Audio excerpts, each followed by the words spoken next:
Welcome back to another episode of Get to Know Me. I'm your girl Tish Love. Everybody know who you are. Yes, Miss D. How are you guys? And we have our lovely friend. Oh, lovely. My bro, Steele in the house. What up, Steele? Big man thing, Wagwan. How you doing? I'm good, man. I'm blessed. I'm like very proud of you. Thank you. I gotta tell you. I'm proud of you too. Yeah, man. That's like Now, is this Tish different from the Tish that was in high school, right? We were in college. College, sorry. Tish just kept it a buck. She was always 100. The same. What you see is what you get. Honestly. Thank you, Steele. Honestly, Tish had a lot of like Westchester niggas on crazy. Like, Don't say that too loud. Yeah. Look, don't say that too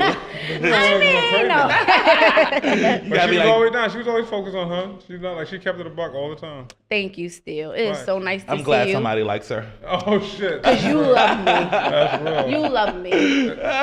Anyway, you look the same. Yeah. You didn't age. No, black don't crack at all. But I see you still doing the music thing. Hard body. That is so dope. Tell everybody about your music. I just dropped a project called White Linen. It's on all major platforms. I also just came off a tour. I tour a lot overseas. So I just came off a tour, an Asia tour. Nice. Was super dope. I also just did South by Southwest. How was that? South by Southwest is super dope. For independent artists that's necessarily trying to brand themselves and get themselves out of, especially like New York, is dope. But also at the same time, you start to learn like your value and your worth once you start to leave your backyard and see like how people respond to your music. I feel like you were one of the first independent, like me, I've always wanted to do this. I didn't go full force with it. And I know you to go full force with your music. And you're one of the first artists that I was kind of close to that I saw working, and I saw you on tour. And I'm like, oh my God, I know him, you know? So once I started hearing other artists say stuff like, going overseas, I always think about you because I'm like, yo, my boy been going overseas. That's so dope. Definitely. Now, when you go overseas, you say you just came from Asia, China, Japan, somewhere like Taiwan. that. Taiwan. How do the women look at you? Like, first of all, black people, period. I know. Like, we're just like a walking like monument. Like, there's something like that. They don't see it every day. Like, especially like if you went over there right now, the first thing they would do is they would ask you if they could touch your hair. Are you serious? Very much so. And they're very with this serious. hair? Because this comes from them. Well, either way. Well, that's their cousin's hair, so. The hair you were born with. Okay. Because that's their cousin's hair. That's the very first thing they'll do. Another thing about it is, I'm not gonna lie, this is so. Shout out to Lulu's hair who's in the building too. We're gonna get to that. But go ahead. That's crazy segue. They're so dedicated to the culture. Like, they're so big on it. Like, you have to understand, they don't like. When I first got over there, they didn't necessarily know my music. Like, they just felt my swag, my style. And like over there, I was on the billboards. I was on the top 3 for like 3 months. Oh wow! So congrats. and then once they started to like really fuck with me, then they started to like invite me back over there a lot. So really? That's and like, can I go with you one time? I would like to go. I fly non-revenue, so I would like to go also. I know you're an independent artist. Yes, very much so. Is that something that you want to stay independent, or are you working for a deal? Once you necessarily start to realize and break down the business, a deal is just a loan. Okay. And resources. Wow, I never thought about it like that. Yeah, right. So like it's basically a loan and resources. So necessarily I could take my own loan. Resources, I would always say, like, if I could like line myself with certain labels, it would more be about for the resources than not necessarily like the backing, because I've been backing myself and doing everything right now, period. Right. So since you started, and you've been in the game for. I've been rapping over 10 years, but I would say seriously, maybe like 6 or 7 years. Really? Yeah. I feel like it's been long. Like, it's been longer, but like once you start to like really realize the whole, like, nowadays, especially for like us artists, like. You're a rapper, you're a tour manager, you're a marketer, you're a PR, you're so many different things. So it used to be the labels doing everything. Now independent artists do everything. Less hands in the cookie jar. Right. He's dropping gems, guys. Listen up. I know that's right. I do fumble a couple gems. I do.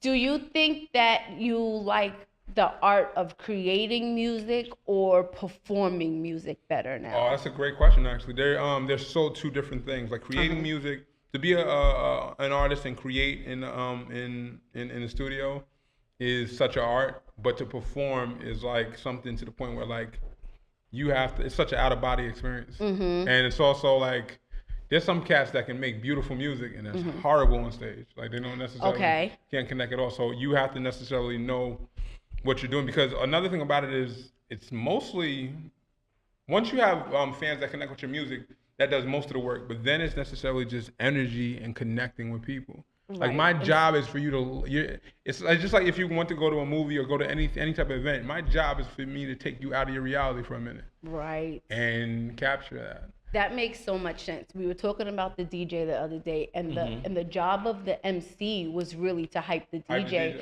and that's what Master of Ceremonies MC comes from. So that is what your job still is, even though it's not it's more about the MC than the DJ. But something it started created off, a battle between the two.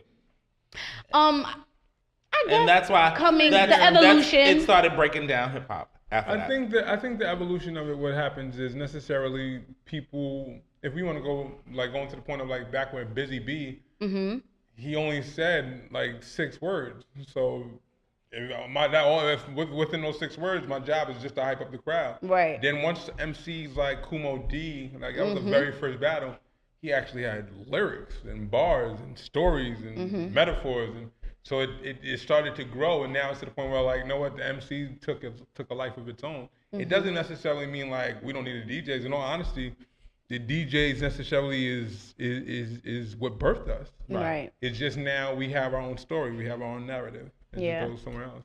Can you give us an example of the artist that you're talking about that may be creative but can't perform on stage? You messy. You always trying to catch All right, you messy. Still. Let me say right now, as an independent artist, best thing for you to do is don't burn bridges. Oh. Just make sure you keep all your bridges wide. That's Especially anywhere. Smart. Not only artists in real life. Yes. Some people make career off of burning bridges.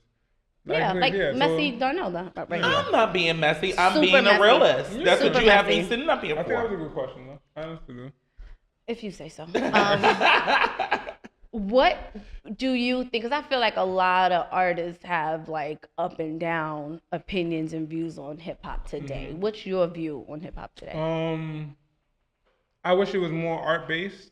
I wish it was necessarily. I think the reason a lot of people have an issue with hip hop is because hip hop is black music. We created it, but the people that control and run hip hop necessarily don't give a fuck about the culture and give a fuck about money. Right. It lost its substance. So once it started to become more about money, it's just now it's a business plan. Whatever necessarily sells is what goes up now. And it's like you have to understand the people that necessarily pushes it that way, they're not really giving a fuck about the culture or now to the point of how saturated it is or how watered down it is. It's about if this is the microwave era, so if we can heat it up and they're gonna sell it and people are gonna buy it, fine. But then at the same time, I don't knock any of those, the little pumps or any of those. I don't knock none of them because they found a market and they created what they needed and they attacked it.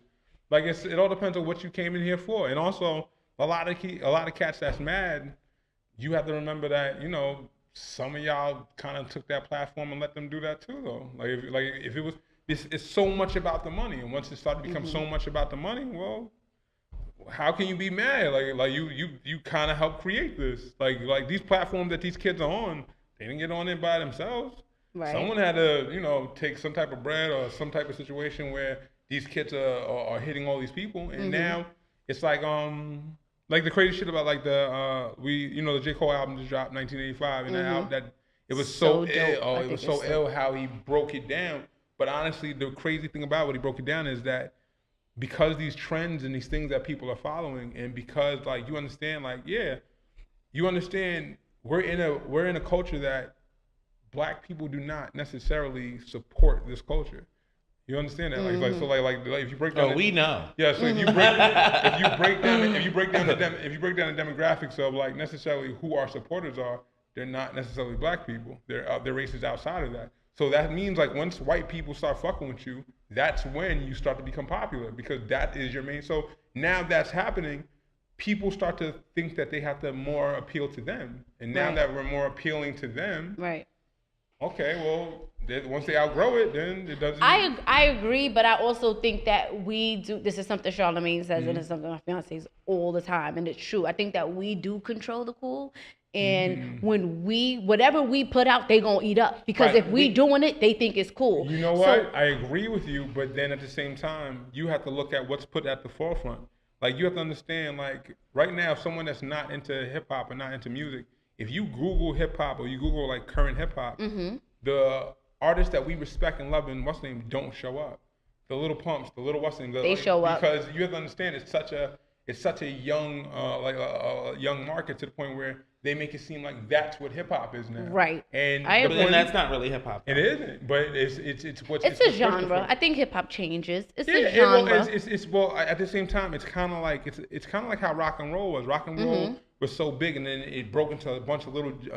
But at the same time, rock and roll is still rock and roll. But when rock and roll did that, it started to actually destroy itself because it started to become so much more about the money. It's just then the what's name, like it's just like like it just breaks it down. Like Can I say something about the money part though? I think that people have like this negative connotation where if you start making money and you selling out and this, that, and the third, but this is the one thing that we do have, and I think we should make money from it. It's just now, what are we gonna do with it? I don't think don't get twisted. I don't hate the money. I'm sorry. Did I come up like that? I just think a lot of people come off like that, like, sorry, ladies and gentlemen, I am never saying don't fuck with the money. No, what I'm saying is because necessarily we are not in control of a lot of these different things when it comes to our culture. A lot of shit that because it makes a lot of money, even though it's whack, gets passed because it's making a lot of money. A lot of money. Like you like a lot of cats people like, yo, you're a horrible rapper. Yo, I just sold out every venue I did. Like, cause I want to align myself with that. I don't want to burn my bridge off of that. So I'm not gonna say that shit, even though I know that shit is super trash. Right. Yeah. So now because of that, if it makes money, we'll niggas turn the other cheek. Yeah. Say whatever. Get the money. Right. So that's what it looks like. I mean, I guess hip hop is something that's going to change. But when you have the Drakes, the J. Coles, the Kendricks, and the crazy Kanye's. Because he's still a good hip lyricist, And a good producer. And a good songwriter. A great producer. He's a great impacted songwriter. hip hop. Like, he's impacted hip hop in a minute. Like, I don't know what's going on with him right now.